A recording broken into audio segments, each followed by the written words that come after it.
Day 29 में आपका स्वागत है। आइए शुरू करते हैं आज का पहला सवाल। The process to add manure to the fields to replenish the soil with nutrients is called A. irrigation, B. crop rotation, C. manuring या D. fertilizer। तो कह रहा है जो तरीका जिसमें कि हम लोग मैन्योर डालते हैं फील्ड में ताकि जो सोयल से न्यूट्रिएंट्स खत्म हो गया वो फिर से आ जाए, तो इसको हम लोग क्या कहेंगे? सी, मैन्योरिंग।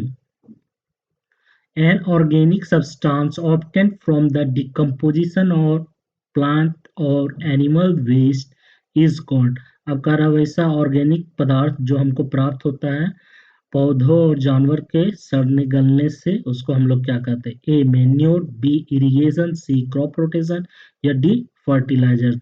तो उसको हम लोग क्या कहते हैं? मैन्योर कहते हैं। Chemicals which are rich in particular nutrients are called. अब कह रहा है जो केमिकल किसी खास न्यूट्रिएंट्स में ज़्यादा मात्रा में मिलता है उसको हम लोग क्या कहते हैं? A fertiliser, B manure, C irrigation या डी क्रॉप रोटेशन। तो इसको हम लोग क्या कहते हैं? A fertilisers. Which of the following is example of fertilisers.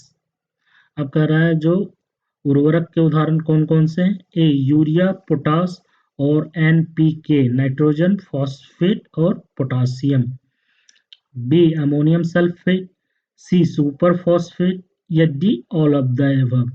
तो ये सारे क्या हैं? ये फर्टिलाइजर उर्वरक के उदाहरण हैं। Method of replenishing the soil with nutrients are।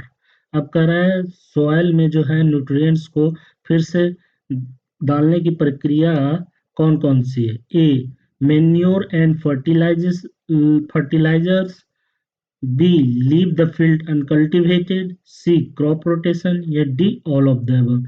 अब मतलब जो हम पौधे लगाते हैं तो मिट्टी का उर्वरक शक्ति क्या होता है? खत्म हो जाता है। तो उस उर्वरक शक्ति को बढ़ाने का तरीका क्या है? या तो हम मैन्योर और फर्टिलाइजर का प्रयोग करें या फिर हम क्या करें?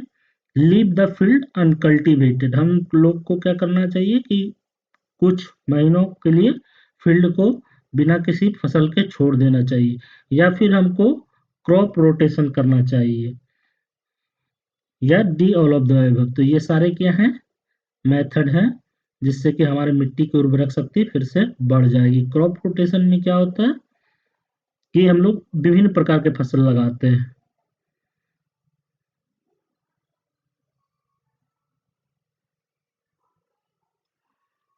Growing different crops alternately is known है। अब कह रहा है विभिन्न प्रकार के फसल को अल्टरनेट करके उगाने की प्रक्रिया क्या कहते हैं? A irrigation, B crop rotation, C manure या डी फर्टिलाइजर। तो इसको हम लोग क्या कहते हैं? Crop rotation. इसमें क्या होता है कि जैसे अगर धान का पौधा लगाए तो इससे क्या होगा कि उससे जो उर्वरक शक्ति होगा वो मिट्टी का चला जाएगा।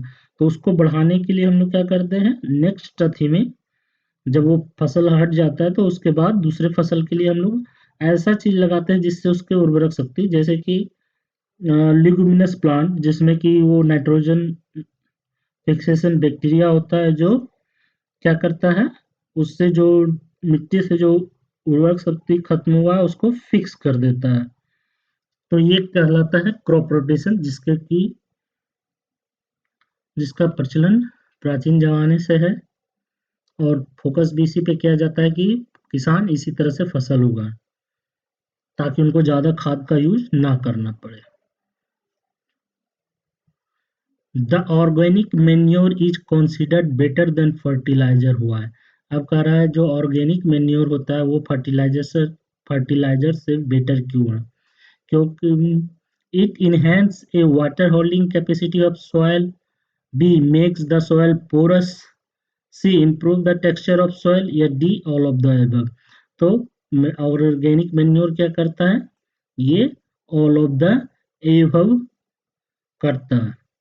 इससे क्या होता है? पानी सोखने की क्षमता जो होता है, पानी को होल्ड करके रखने की क्षमता जो होता है मिट्टी का बढ़ जाता है, मिट्टी पोरस हो जाता है, उसके टेक्सचर का भी इम्प्रूवमेंट होता है।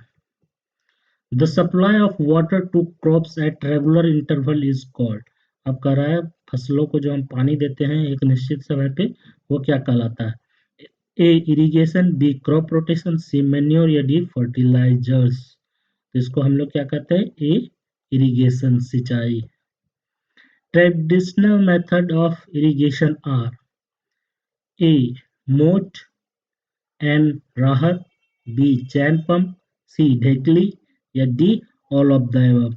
अब ट्रेडिशनल मेथड ऑफ इरिगेशन क्या है? D all of the above. मोट क्या है? ये पुली सिस्टम है। और राहत क्या है? लीवर सिस्टम है। चैन पंप है। और ढेकली लाठाकुड़ी।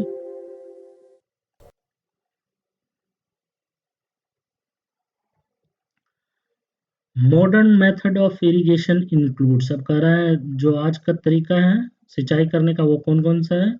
ए sprinkler system, B drip system, C both या डी नन। तो हमारा राइट आंसर क्या हो जाएगा? C both. ये जो है ये मॉडर्न तरीके हैं। Thank you. Please like, subscribe and share for more and more videos.